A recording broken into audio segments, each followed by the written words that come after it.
morning, good afternoon, good evening.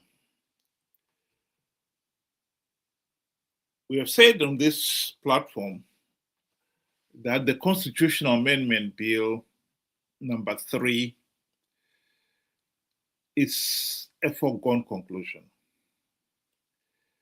What we are going through now is just the formalities. There was never any doubt that ZANU-PF will rig the process and the amendment bill will go through. There is nothing in it for the ordinary people. The bill is there to consolidate the ZANU-PF dictatorial powers that it has exercised all along. Zimbabwe is a de facto one-party state. ZANU-PF has been able to rig elections to stay in power using its dictatorial powers. And the amendment bill is only consolidating those dictatorial powers. We should not be surprised either to hear that the opposition MPs, senators are lining up to support the Constitutional Amendment Bill. This is an article that has been circulating on social media in which the opposition has got people lined up, 40 of them, and they're going to support the Constitutional Amendment Bill. And they argue that the Constitutional Amendment Bill is an important legislative and government framework that strengthens democracy, stability, and institutional development in Zimbabwe. What an outrage. Benjamin, welcome to the program. Good day to you and good day to everybody. Thank you for joining. You know, it comes as no surprise, really, that you're finding that the CCC MPs are supporting this bill. I mean, for the first reason, you know, it means you stay in position for longer and you still get the perks, you know, for longer. It's obvious. One would want to support their livelihood, you know. But the fact is, you know, let's look at MDC CCC's history. I think this is where we can come up with who they are, their identity, and what they stand for. When the MDC started, Movement for Democratic Change, as the name implies, democratic change, it was all about reforms. And they didn't start off wanting to be in power and all that. They wanted to reform a politically, you know, dead and useless system that we had at that moment in time. But then you fast forward 46 years, you still find now that they have not even implemented even one democratic reform, even though they had the backing of SADC. They had an opportunity when they were in government themselves, because they did go into government. They never even tabled one reform. They spoke about it. at their party levels and in their manifestos, and they spoke about it. At rallies, they do speak about it. But when it comes that they are now in parliament, they have never, ever spoken about it. That shows that they were never there for any reforms. Rather, they were there to line up their pockets. And I think there is an arrangement that was done between ZANU-PF and CCC that let us create a facade of a democracy such that you oppose and you keep opposing and you get paid for it. You get the perks. Whatever ZANU-PF, members of parliament are getting, you will also get. Whatever councillors are getting, you will also get. And as a party, you will get participation fee and many other perks. But your position is to oppose. And then we create a mirage of a democracy in Zimbabwe. They never wanted to implement anything. Rather, they were in it, playing for ZANU-PF to win and having also their perks.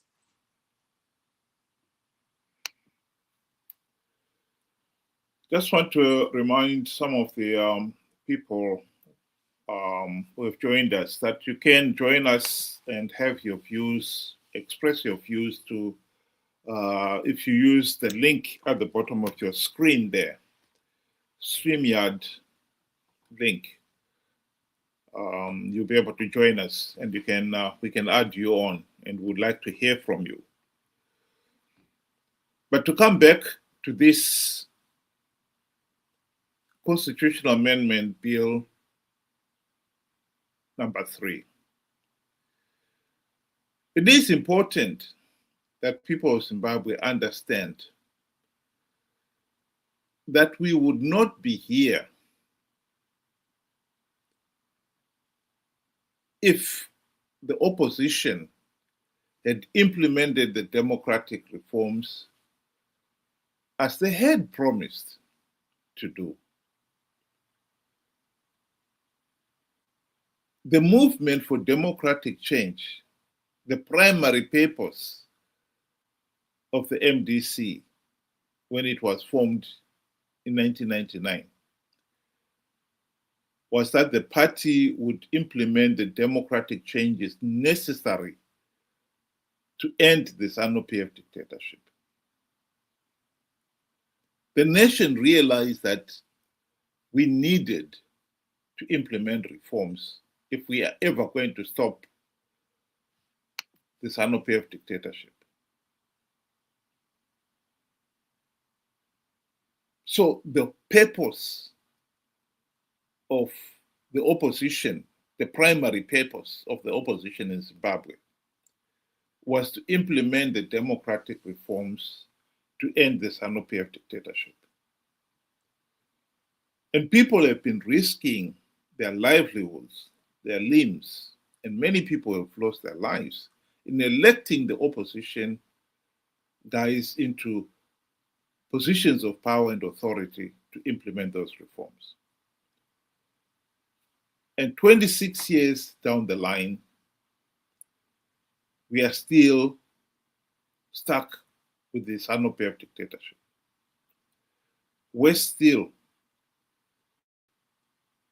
We are now looking at a situation where the MDC leaders who were supposed to be implementing the reforms to end the ZANU-PF dictatorship are the ones who are saying the amendments that ZANU-PF is carrying out now through this Constitutional Amendment Bill number 3, they are there to strengthen democracy. What a nonsense.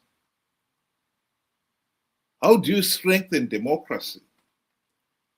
And let's be clear here, when we're talking of democracy, we're talking of the people having the power, the government of the people, for the people, by the people. The people themselves are the ones who are the source of the power. By rigging elections, ZANU-PF had seriously undermined the people's democratic rights.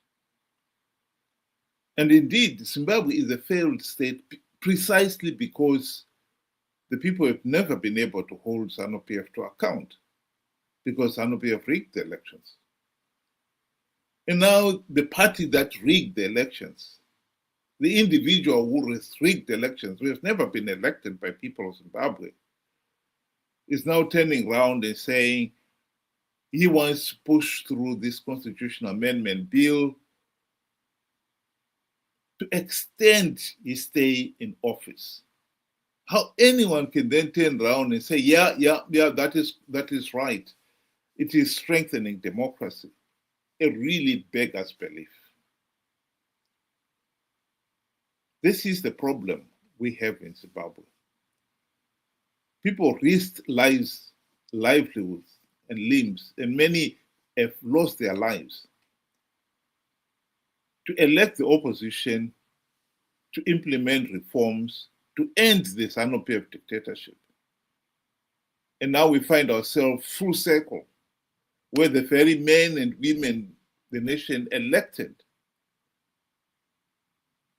to end the de facto one-party state are the ones who are saying, this is what we want. It really is infuriating.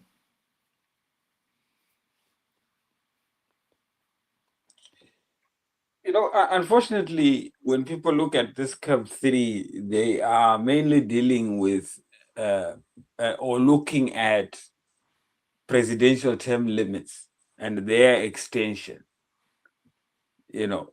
But this actually goes beyond that, because there is actually 21 clauses that they seek to change. And people do not realize that. And one of those things that, you know, it's actually infuriating, like you said, and very shocking, is that the CCC members of parliament are saying this is going to create, you know, a greater or much clearer democratic space, which is absolute nonsense. Is the fact that this CAB3 would actually change a lot of things. For example,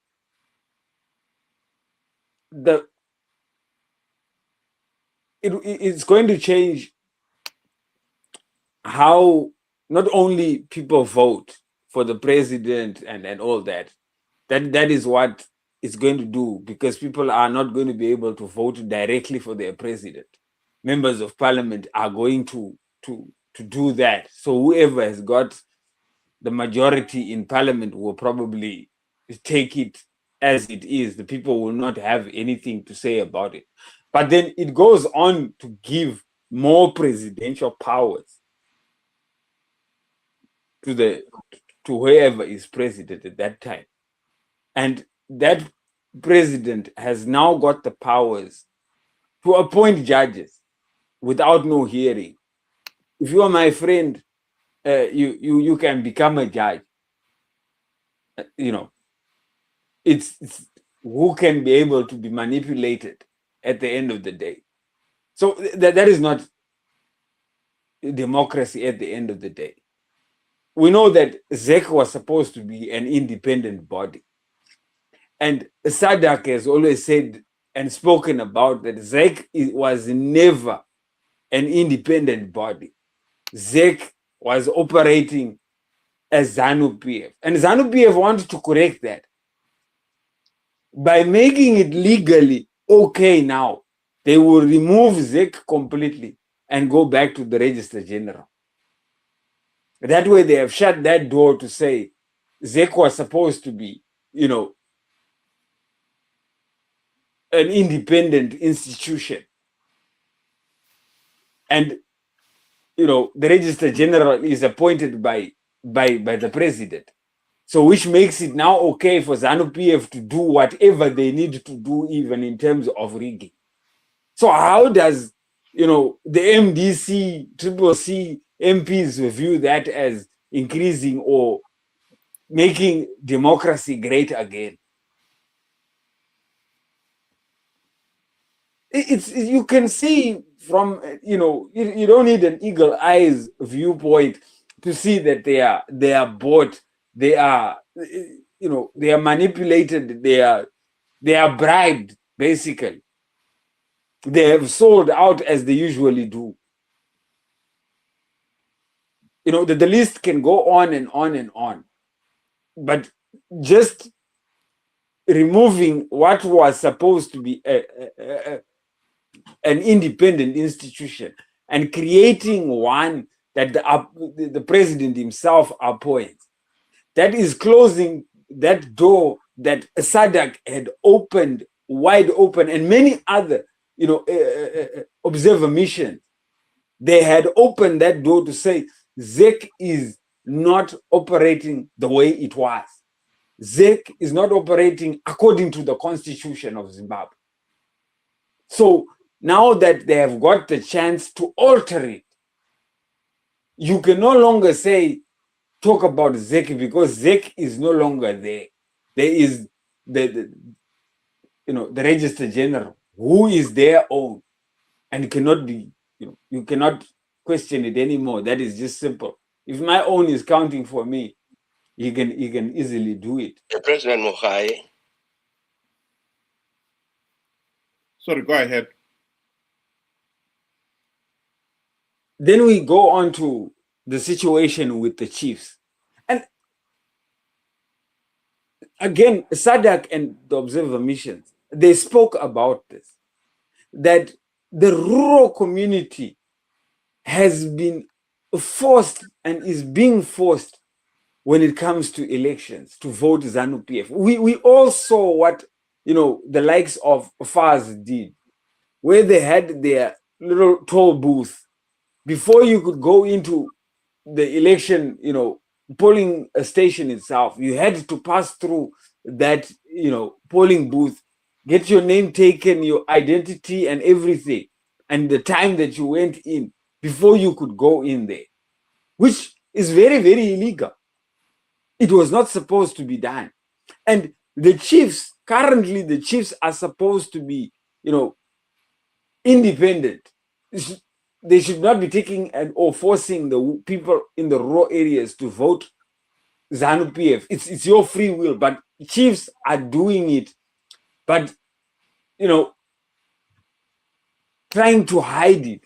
Now that they will be given that power, the chiefs, to choose their political party and align their people with that political party, thereby taking the free will of the people directly and constitutionally. Now they can say for sure, Sabuk at the front, who is the headman, the people in the middle, and the chief at the back, we're all going to vote for ZANU-PF. The ones that are in the middle are already caged. They have no free will anymore. That right to whoever you choose as your president is further taken away. Now, how is that increasing democratic space? So it's not rocket science, ladies and gentlemen, when you see CCC MDC doing what they are doing right now. These guys had the best opportunity to fix our political system that was broken. When SADC created the best opportunity for us to implement reform, when SADC kept knocking and shaking CCC's door to say, ladies and gentlemen, we are supposed to implement reforms. This is why we created this platform. And in fact, it is a fact that Morgan Tsvangirai went and reported to Mugabe that SADC is worrying me about reform. And this is after they had been given the $4 million house, the Mercedes Benz, the allowances, and so forth. And they became very much comfortable. The Harare stands, and some of them now it's coming out that they got farms, and all that. This just shows who they are. They are people with no integrity whatsoever. And the list will go on and on. The issue of extending the term Mnangagwa stay in office beyond 2028 is at the heart of our failed democracy. The number one reason why people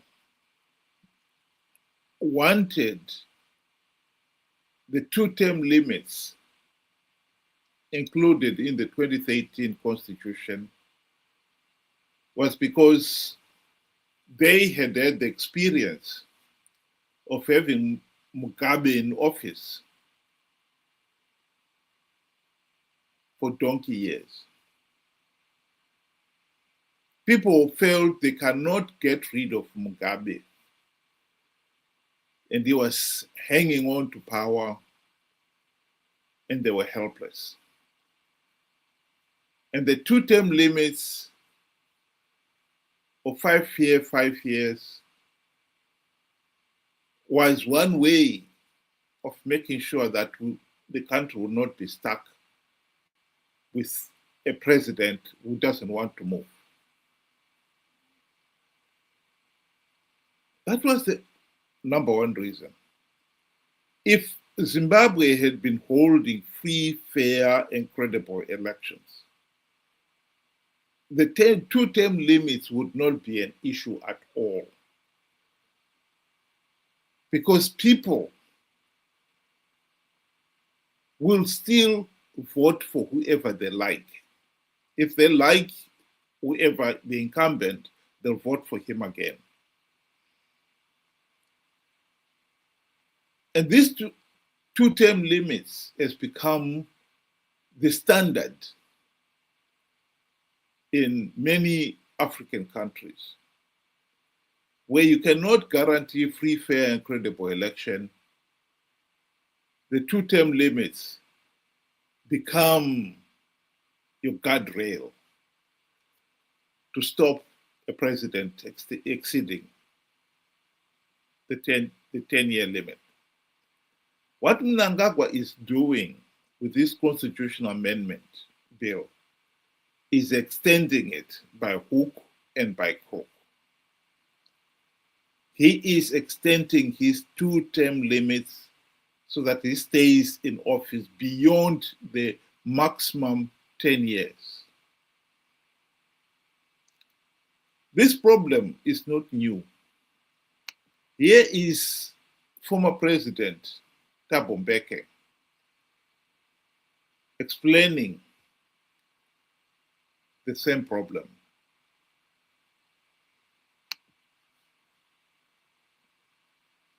The late, may he rest in peace, was buried just a few days ago. The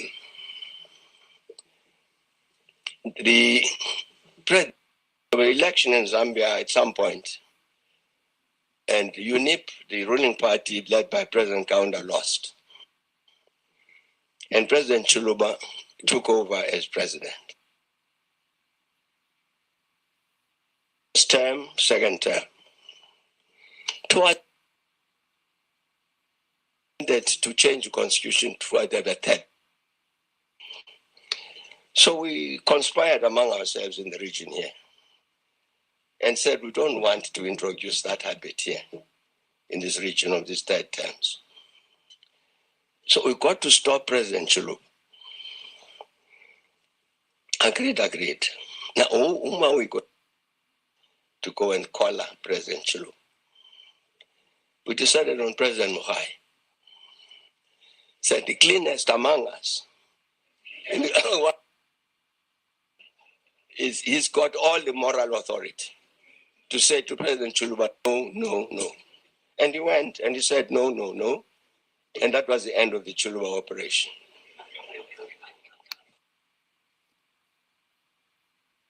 So this is a problem that even SADC know is a problem.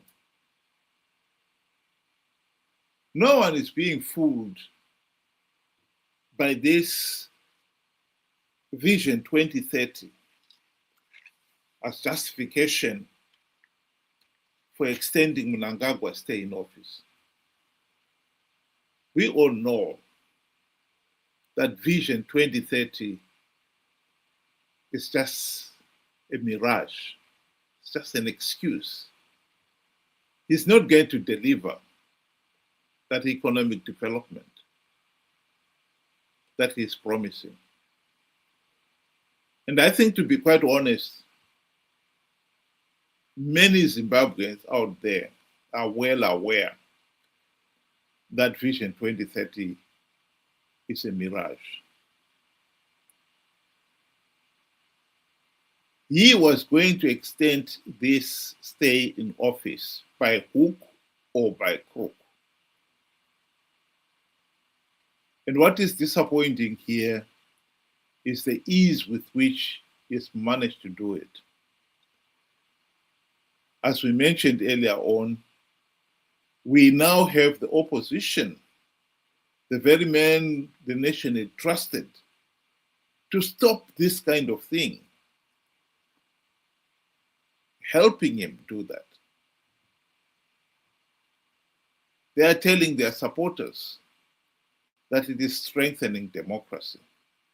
That is exactly what Mnangagwa would want the opposition to say. And they are saying it. As for SADC itself, there is really nothing that SADC can do, because SADC has not been supervising this constitutional amendment bill process. And as much as they don't like it, they are helpless to do anything about it.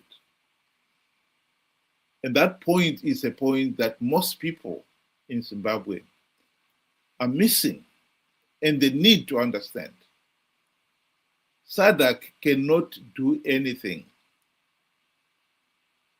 to stop the regime passing this constitutional amendment bill number 3. That is a matter of record.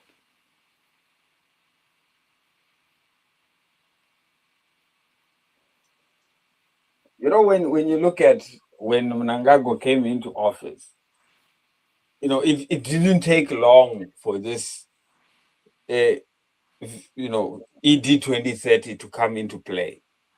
And they kept on even at rallies saying, ED 2030, vanenge varipo. And, it didn't make sense to a lot of people to say, but hold on, even if he wins, he still has to, his second term, he can't get to 2030. He can only go as much as 2028. I think this is what gave birth to the very idea of extending terms, because at the very beginning, they had planned it. It was already in motion. And it is weird, the likes of Mnangagwa, during an interview when he was asked that, would you not be like Mugabe? And he says, no, I'm a constitutionalist. 10 years is a very long time to do what you need to do. This is him speaking. All of a sudden now, it's too short a time. It causes so much instability. They have even given the excuse that COVID took away some of our developmental years. So we need to give the president more time to cover for the COVID. And next year, according to the weather, weather people, they are saying it's going to be, a heavy drought. I'm sure it could be extended because of the drought that is coming, because it's going to take another piece of 2030 from there. So they could go on to 3031. But my point is, this idea was planted from the very beginning.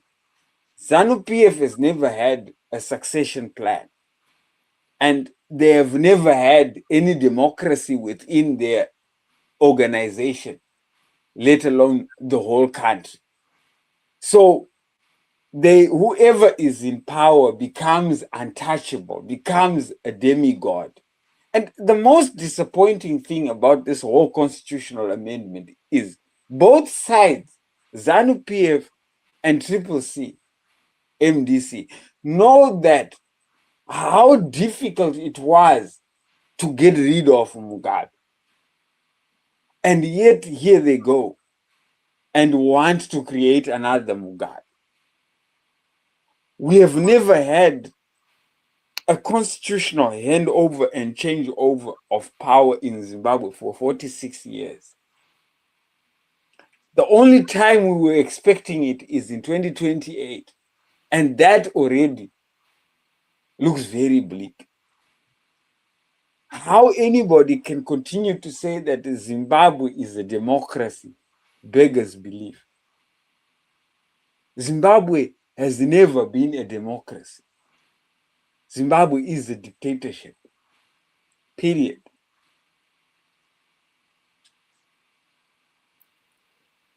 Here is the interview that he gave with CNN, where he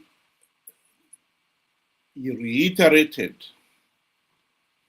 that if he should be elected for the second term, he will leave office.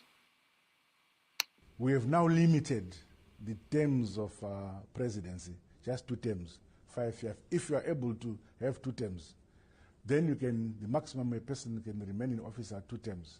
But beyond that, the Constitution forbids. Do you give a pledge that you will abide by that? Would like to entrench constitutionalism in Zimbabwe.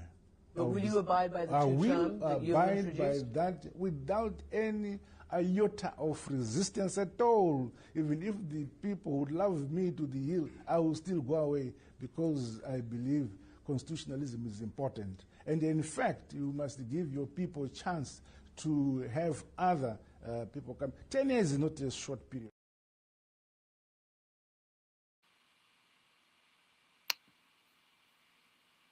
Well, now we know better. It is a short period. But I think what people must never ever forget about this Constitutional Amendment Bill, number 3, is that it suits ZANU-PF. It suited ZANU-PF from the word go. Soon after the 2023 elections, Mnangagwa started this ED 2030 agenda. Primarily because he didn't want to draw attention to the fact that he had rigged the 2023 elections.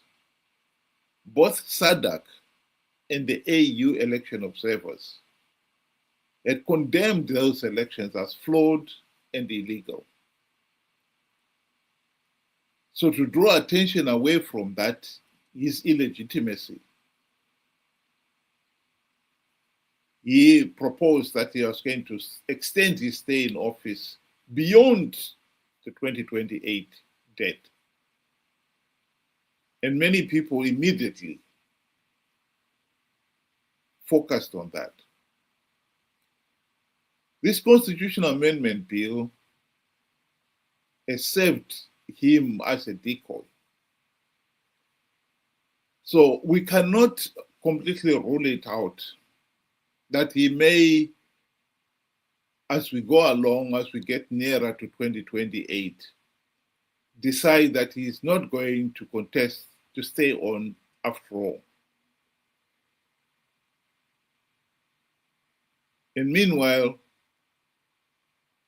the nation's attention had been so focused on stopping him staying on until 2028, we forgot that he already has dictatorial powers.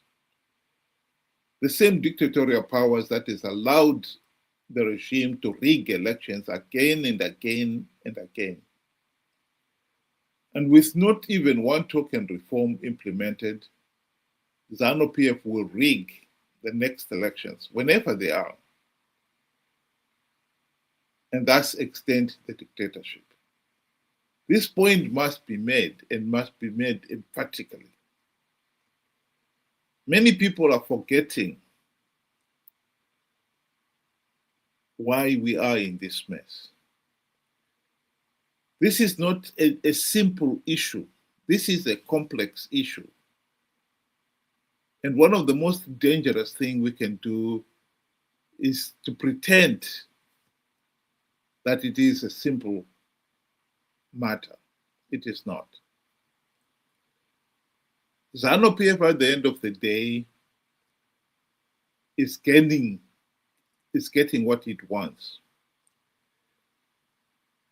If the constitutional amendment bill goes through, even if it does, Mnangagwa can still say, I'm not feeling well and I want to retire. And if he was to retire, there'll probably be fresh elections in 2028. But if the constitutional amendment bill passed, I believe he will stay on. And 2030, there will be fresh elections, but there will be no free, fair, and credible elections because no amendments have been implemented to make sure that elections are free, fair, and credible. So we keep going round and round in circles here. And to me, that is one of the tragedies of Zimbabwe's political system. We are going round and round in circles. Ben, do you want to give your last closing remarks? Closing, I would want to say, I'm not surprised with the CCC MPs endorsing this, CAB3 amendment. I'm not really surprised. First of all, it is just, the mere fact that, it also lengthens their stay in office. And look at it this way. There's been a big fallout with, Chamisa and the other comrades. Their likelihood of being elected again as members of parliament is all but gone, especially the ones that aligned themselves with Chabangu. Their political career is dead. So if somebody gave them a lifeline of another 2 years, they would surely take it because they know they will be jobless. They will be by the end of 2028. So they would rather stretch it to 2030 while it's looking for other plans. But this just shows you that we have never had an opposition that was truly for the people, that truly stood for us. Rather, it was, how can I get as closer to the feeding trough as possible? How far can I get, towards the feeding table? Maybe I could get crumbs, or maybe I could get a seat, in that table. And after this, I would not be surprised to find the majority of them trying again, with whatever political outfit that will be formed by then, to join into that movement, or rather even join ZANU-PF itself. We have seen this has been what has been happening. Those that know that their goose is cooked, they have since declared allegiance to ZANU-PF. And this is what we are seeing right now. And the worst part is we have warned Zimbabweans not once, but many occasions. CCC is nothing else than ZANU-PF Team B in all but name. And we have been insulted, we have been called names, we have been labeled, but here it is. It's finally happening right in front of your own eyes. It's not that we will brag to say we were right. There's nothing to brag about. But the fact still remains. We warned you. This was what was going to happen. CCC are sellouts. Chamisa is a sellout. And people were refusing, calling us ZANU-PF puppets. Now, who turned out to be the ZANU-PF puppet? You see, we have to open our eyes and take sometimes criticism as building blocks to see why are others coming, from this position? Why are they coming from this direction? Open your eyes. Human beings are creatures of reason. You don't close your door because you know best or your answer is always right. We discuss, we debate to make all of us greater, to make Zimbabwe great as a nation. This is why we do this. And I urge everybody now that we know this is happening. We now know we shouldn't be beat with the same, techniques over and over again. ZANU-PF is planning to consolidate power and be able to rig any other election going forward. And without reforms, it is useless to continue participating in these rigged elections. It is useless to continue to participate in rigged elections. Thank you.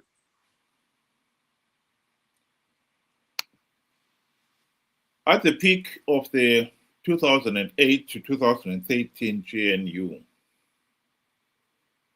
somebody asked the ZANU-PF cronies why MDC leaders were not implementing any reforms. And their reply was very emphatic. Mazwane MDC adzidzisa kudya anyerere. MDC leaders have learned to enjoy the good life being offered for those on the gravy train. They'll never rock the boat. Many people did not want to believe those people, those ZANU-PF cronies. But the reality is they were right. MDC leaders failed to implement even one token reform, even when they had the best opportunity to do so. And ever since the GNU debacle, they've participated in flawed elections to give ZANU-PF legitimacy. I have quoted David Coulthard's book stating that very fact countless times. And many people still do not want to believe it. When Chamisa came along and told them that he had plugged all the vote-rigging loopholes, millions believed him and participated in a flawed process only to give ZANU-PF legitimacy and perpetuate the dictatorship. What we are seeing with these CCC members of parliament endorsing this constitutional amendment bill number 3 should not come as a surprise. We have seen this coming all along. These MDC CCC leaders are never going to implement any democratic change to end the ZANU-PF dictatorship. Like Ben correctly pointed out, these guys are ZANU-PF Team B in all but name. They're playing for Team A to win and for Team A to have legitimacy. That is the reality. The tragedy for Zimbabwe is that it has taken 26 years and still the penny has not dropped in the heads of many Zimbabweans out there. They will still follow Chamisa and company blindly. If you want democracy, if you want to end the ZANU-PF dictatorship, you have to make the realization, to accept the reality that the present political system is not working and put your back into it to correct it. The situation is not going to change itself. ZANU-PF will never reform itself out of office. And the sellout MDC CCC leaders had their chance to dismantle the dictatorship, and they did not. To keep hoping against hope that they will do so someday is naive, to say the least. This constitutional amendment bill is going to take us deeper and deeper into this dictatorship. If we had a de facto one-party state dictatorship, we are now moving into a de jure one-party state. ZANU-PF will have even greater powers, dictatorial powers, than we had before this amendment bill was passed. That cannot be good for the country. We are going deeper and deeper into this hell on earth of our own making. And we need to sit up and do something about it. The sooner we do it, the better. Think about it. Thank you very much. Have a good evening.